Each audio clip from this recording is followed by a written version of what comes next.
l'épidémie d'Ebola, ce n'est pas la première. Nous sommes, je dirais, à la 17e vague de l'épidémie d'Ebola. Et donc, en principe, après 17 vagues, on devrait avoir une mémoire institutionnelle, une résilience beaucoup plus avancée, ce qui ne semble pas être le cas, malheureusement.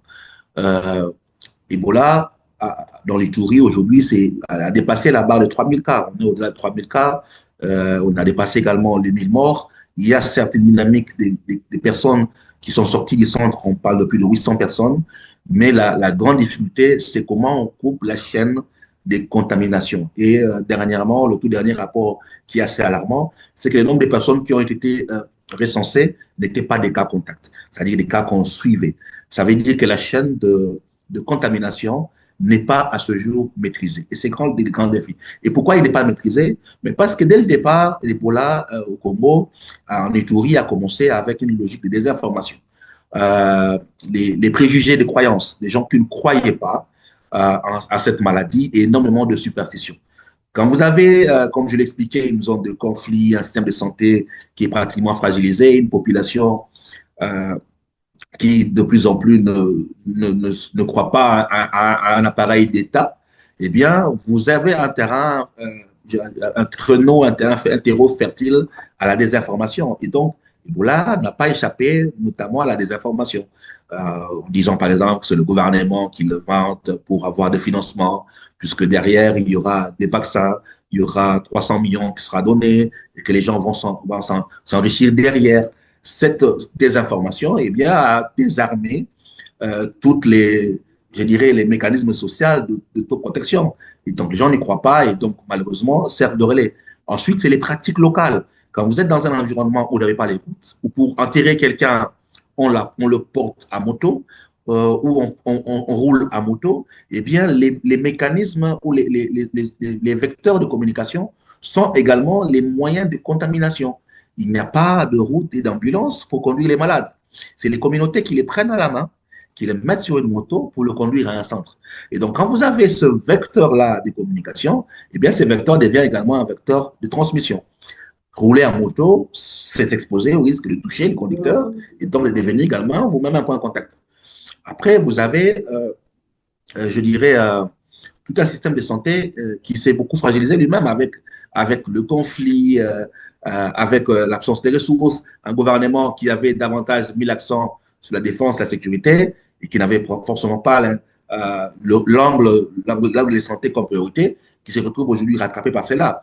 Et donc, en Ituri, Ebola est un vrai enjeu à de gouvernance de santé, un vrai enjeu pour une population qui de moins en moins croit aux décideurs, un vrai enjeu pour la mentalité en termes de préjugés et d'accès à l'information, mais surtout un vrai enjeu pour saisir la chaîne des transmissions. Et c'est important d'avoir des initiatives comme celle que fait notre artiste pour essayer de communiquer par les radios communautaires, sensibiliser les populations pour que ceux qui se sentent exposés, eh bien, qu'ils se mettent en quarantaine à la maison. Déjà, les systèmes de santé ne pourront pas recevoir tous les cas. Et donc, si quelqu'un peut se mettre en quarantaine à la maison et essayer d'observer 21 jours pour s'assurer qu'il n'est pas un cas contact, c'est déjà une partie de la solution parce que ça peut couper la chaîne de contamination.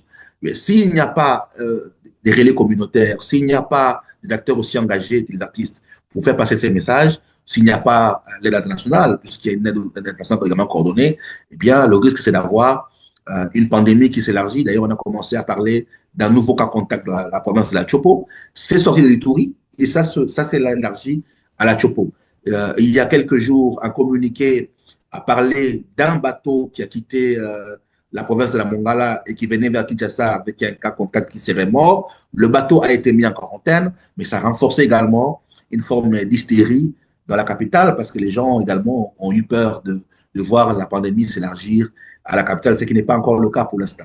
Et donc, il y a cette peur d'une pandémie qui ne soit pas maîtrisée et qui se déploie un peu plus qu'en Ituri en allant vers la Chopo ou les provinces voisines. Et peut-être les pays voisins également ont fermé leurs frontières, soit l'Ouganda, qui est en contact avec l'Ituri, a fermé sa frontière. Et donc, les populations ne peuvent pas se rendre non plus dans les pays voisins. Conséquence, quand vous connaissez la coopération économique entre l'Ouganda, Kampala qui est un point de passage d'importation. Beaucoup d'habitants de l'Est importent via Kampala parce qu'il y a à côté le port de Mombasa.